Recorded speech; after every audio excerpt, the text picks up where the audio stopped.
Assalamualaikum dear students. Open your English books. Let's start our lesson Revenge. It's reading and explanation. First of all, I'll read one paragraph and then I'll explain. Same as second paragraph, third paragraph, fourth paragraph and so on. Paragraph 1. But before this reading, I'll tell you that the name of the lesson is Revenge. I was staying the night, as always, in the Hessian Oaks Thai. We ate a sparse meal and afterwards I stepped outside to smoke a cheroot. Usually a camp is full and bustling at the time of day, but now I saw, to my astonishment, that there was no one about. I could hear nothing but frogs and owls and the feathery flapping of great jungle moths. Absent also was that most familiar and reassuring of a camp's sounds, the tinkling of elephants' bells. Evidently, no sooner had the soil been tamped down on the dead man's grave than the other Usais had begun to flee the camp, taking their elephants with them. In this paragraph, I is the storyteller. The storyteller is saying that he was staying at Hessian Oaks Thai. Thai is a house built on tall poles. An Hessian oak had their meal, sparse meal, light meal, or the meal that is taken at any time of a day, and afterwards they stepped outside to smoke cheroot. Cheroot is actually a cigar, a type of cigarette. This was the time of the day when usually noisy activities are going on in the camp. Bustling means noisy, but he was surprised to see that there was no one. It was calm and quiet, even no voice except the flapping of jungle birds. Moths are the great jungle birds. Frogs and owls. Usually at this time of the day, actually, there are repeated noises of elephants' bells, but they too were absent. At this time, when the soil of dead nephew's grave too did not become flat, all the elephant handlers ran away with their elephants. 2. The only elephant that was still in the camp's vicinity was she-dog, the dead man's mount. The Hessian Oak had taken charge of his nephew's riderless elephant after the accident. She was restless, he said, and nervous, frequently flapping her ears and clawing the air with the tip of her trunk. This was neither uncommon nor unexpected, for the elephant is above all a creature of habit and routine. So pronounced an upheaval as the absence of a long familiar handler can put even the gentlest of elephants out of temper, often dangerously so. As all the elephants had left the camp, the only elephant was she-dog near to the camp. He had taken the charge of she-dog after her rider's death. She was too sad and depressed. She was nervous.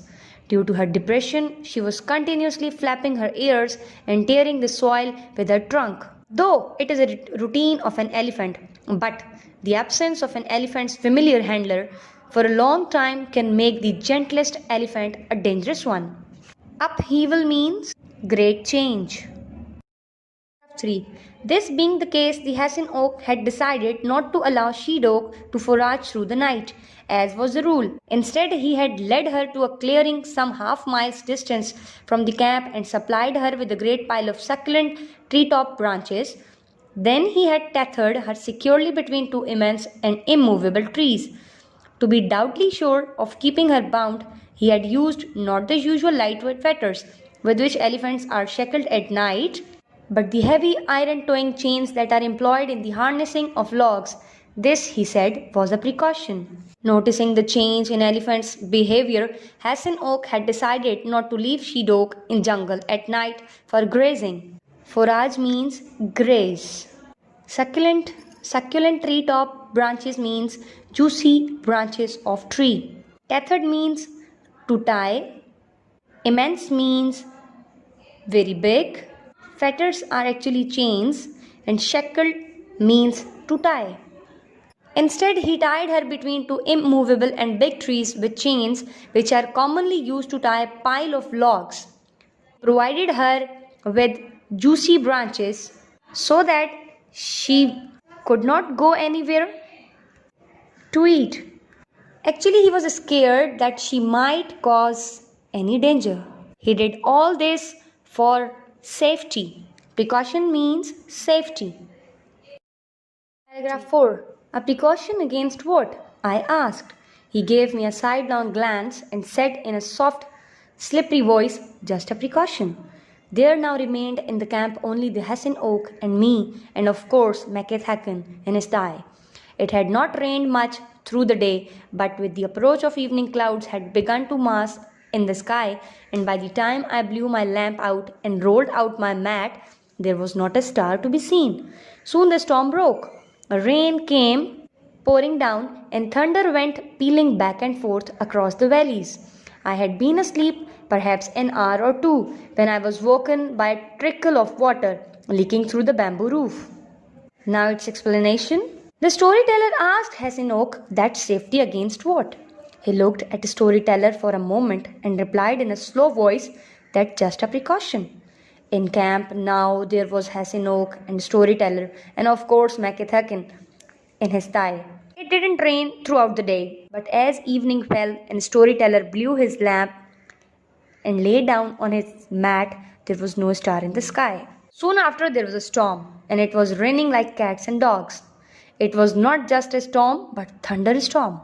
The storyteller perhaps slept for an hour or two, when he woke up by the trickle of water that was leaking from bamboo roof.